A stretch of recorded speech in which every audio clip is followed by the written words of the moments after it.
Ocean get کی Titan سب Marine نے اپنا سفر کینیڈا کے سینٹ جان پورٹ سے شروع کیا۔ جس لوکیشن پہ اس کو اوشن کے اندر ڈائیو کرنا تھا یہ سینٹ جان سے 700 کلومیٹر دور نارتھ اٹلانٹک اوشن میں واقع ہے، اور اسی پوائنٹ پر ٹھنڈے پانی کے نیچے اوشن کی گہرائیوں میں ٹائٹینک کا شپ ریک بھی موجود ہے۔ سیٹرڈے 17 جون 2023 کو یہ سفر شروع کیا گیا اور پلان کے مطابق اگلے دن سنڈے کو صبح 8 بجے ٹائٹن کو پانی میں اتارا جانا تھا۔ آپ کو یہاں بتاتے چلیں کہ ڈائیو سے پہلے ٹائٹن میں ایک مسئلہ نوٹس کیا گیا تھا، لیکن اس کے باوجود بھی اپنی جان داؤ پر لگا کر اس کو اوشن میں اتار دیا گیا۔ وہ کیا مسئلہ تھا اور آخر پتہ ہونے کے باوجود بھی یہ خطرہ کیوں مول لیا گیا؟ اس سفر میں ٹوٹل 5 لوگ موجود تھے، جس میں ایکشن ایویشن کے فاؤنڈر ہارنش ہارڈنگ بھی موجود تھے۔ انہوں نے جیف بیزوس کے ساتھ اسپیس میں بھی ٹریول کیا تھا۔ دوسرے نمبر پہ اسٹاکٹن رش، جو اوشن گیٹ کے CEO بھی تھے۔ یہ امریکن کمپنی اوشن ٹورزم کے لیے سبمرسیبلز فراہم کرتی ہے۔ تیسرے نمبر پہ 77 سالہ پال ہینری تھے، جنہوں نے پہلے بھی ٹائٹینک کو وزٹ کیا تھا۔ یہ شپ ریک کے ایکسپرٹ تھے اور ان کو ٹائٹینک کے بکھرے ہوئے پارٹس کی کافی جانکاری تھی۔ اور آخر میں پاکستانی بزنس ٹائکون شہزادہ داؤد اپنے بیٹے سلیمان کے ساتھ اسی سب مرین کا حصہ تھے۔ 17 جون کو ڈائیو کرنے سے پہلے ہارنش ہارڈنگ نے انٹرنیٹ پہ اپنا آخری پوسٹ کیا تھا۔ ان کا کہنا تھا کہ شدید سرد موسم کی وجہ سے ان کی ڈائیو ڈیلے ہو گئی ہے۔ کل صبح کو جب تھوڑے وقت کے لیے موسم بہتر ہوگا تو ہم ڈائیو کر جائیں گے۔ یہ 5 لوگ اپنا شوق پورا کرنے کے لیے مشہور زمانہ ٹائٹینک کا ملبہ دیکھنے جا رہے تھے۔ 1912 میں ڈوبنے کے بعد اگلے کئی سالوں تک اس کو تلاش کرنے کی کوششیں جاری رہیں، لیکن اٹلانٹک اوشن کی ہارش کنڈیشن کے باعث یہ کام اتنا آسان نہیں تھا۔ پھر 1985 میں جا کر آخر کار اوشن فلور پہ RMS ٹائٹینک کا ملبہ مل ہی گیا۔ ٹائٹینک اپنے پیچھے اتنے سوالات چھوڑ کر گئی تھی کہ اب ان کے جواب تلاش کرنے کا وقت آ چکا تھا۔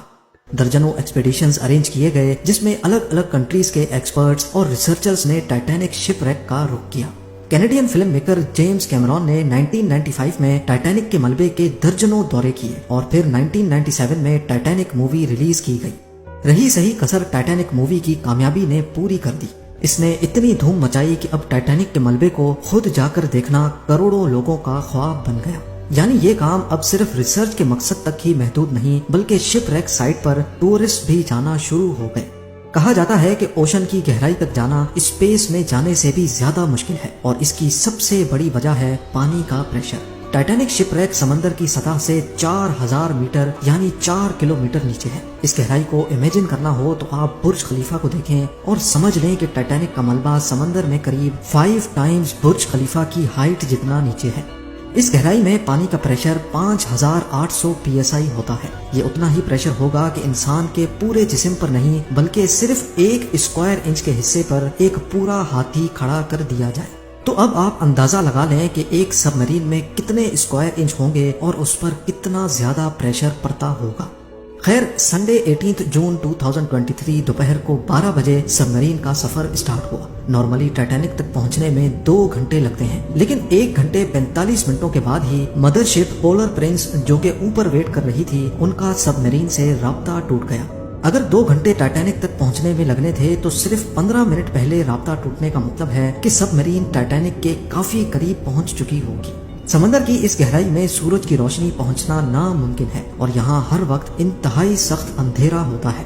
اتنی گہرائی میں وائرلیس سگنل کا ٹوٹنا ایک نارمل بات ہوتی ہے، لہٰذا پہلے اس بات کو زیادہ سیریس نہیں لیا گیا۔ یہ پورا ٹرپ ٹوٹل 7 گھنٹوں کا تھا۔ 12 بجے سے لے کر شام کو 7 بجے ان کو واپس لوٹنا تھا، لیکن جب شام 7 بجے تک بھی ٹائٹن سے کوئی رابطہ نہ ہوا اور نہ ہی وہ واپس لوٹی، تو اب اوپر کھڑی مدر شپ میں موجود کرو کے پسینے چھوٹنا شروع ہو گئے۔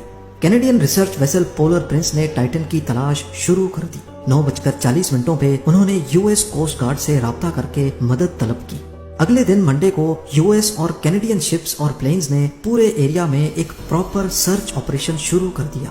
انہوں نے صرف سمندر کی سطح پر ہی نہیں، بلکہ سونار اسکیننگ کی مدد سے پانی کے اندر بھی اپنی تلاش جاری رکھی۔ اس ایریا میں جو کمرشل ویسلز تھیں ان کو بھی آرڈر دے دیا گیا کہ وہ اپنی آنکھیں کھلی رکھیں۔ اگلے 2 دنوں تک یہ تلاش جاری رہی، لیکن ٹائٹن کا کوئی اتا پتہ نہ چل سکا۔ لیکن پھر ایک امید کی کرن نظر آئی۔ وینسڈے 21 جون کو صبح 6 بجے سرچ ٹیم کو پانی کی گہرائیوں میں سے کچھ آوازیں سنائی دی۔ یہ آوازیں انڈر واٹر ریڈارز کی مدد سے سنی گئی تھی۔ فوراً ROVs کو آواز کی ڈائریکشن میں بھیجا گیا، لیکن اس بار بھی ٹائٹن کی کوئی خبر نہ ملی۔ اب ٹائٹن کو ہمیشہ ہمیشہ کے لیے کھو دینے کا ڈر بڑھتا جا رہا تھا، کیونکہ سب مرین میں جتنا آکسیجن تھا وہ صرف 96 گھنٹے یا پھر 4 دنوں تک کا تھا، اور اس وقت تک 4 میں سے 3 دن گزر چکے تھے۔ لیکن یو ایس، کینیڈا اور فرانس کی سرچ ٹیمز نے ہمت نہیں ہاری۔ تھرسڈے 22 جون کو دوپہر 12 بجے ROVs کو ٹائٹینک کے ملبے کے پاس بھیجا گیا۔ وہاں پہنچ کر جو دیکھا گیا وہ واقعی دل دہلا دینے والا منظر تھا۔ 3:48 PM پر ROV جو کہ ٹائٹینک کے ملبے کے پاس پہنچ چکی تھی، اس نے ٹائٹن کی دم کا ایک حصہ ٹائٹینک سے صرف 1600 فیٹ دور پڑا ہوا دیکھا۔ جو دیکھنے گئی تھی ٹائٹینک کے ملبے کو، اب اس کا ملبہ ہی پوری دنیا میں ہیڈ لائنز بن گیا۔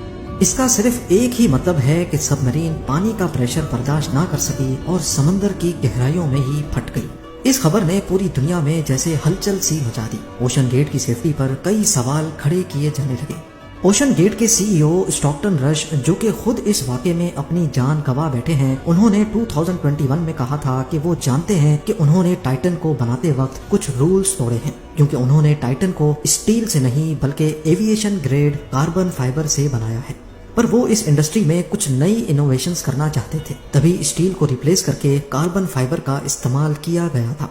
پہلی بار لانچ سے پہلے ٹائٹن کو 5000 سے 10,000 PSI کے پریشر پہ ٹیسٹ بھی کیا گیا، جس میں وہ پاس ہو گئی تھی۔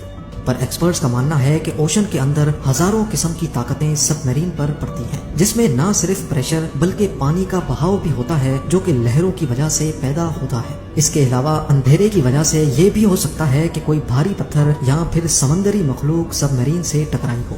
کچھ بھی ہو، ٹائٹن کی تباہی کی ایک وجہ تو اس کا کاربن فائبر کا حل تھا، لیکن دوسری وجہ اس میں پہلے سے موجود کریکس بھی تھے۔ جی ہاں، ٹائٹن سب مرین 2019 میں کارل اسٹینلے نامی ایک بزنس مین کو بھی لے کے گئی تھی، اور اس وقت بھی اس کو اوشن گیٹ کے CEO ہی آپریٹ کر رہے تھے۔ کارل نے بتایا کہ اس سفر کے دوران جب وہ نیچے جا رہے تھے تو ان کو ٹائٹن کی باڈی میں سے کریکنگ کی آواز سنائی دی تھی۔ At one point, I was actually even able to drive the submarine towards deeper water by the sound of the cracking getting louder. اس وقت انہوں نے اس آواز پر زیادہ دھیان نہیں دیا، کیونکہ ان کو اوشن گیٹ کے CEO جنہوں نے خود یہ سب مرین ڈیزائن کی تھی، ان پر پورا بھروسہ تھا۔ لیکن اس حادثے کے بعد انہوں نے CNN کو بتایا کہ شاید وہ آواز اس بات کی وارننگ تھی کہ ٹائٹن کی باڈی پانی کا پریشر برداشت نہیں کر پا رہی۔ اگر یہ بات سچ ہے تو اس میں کوئی شک نہیں کہ ٹائٹن کی باڈی میں کریکس پڑنا پہلے سے شروع ہو گئے تھے۔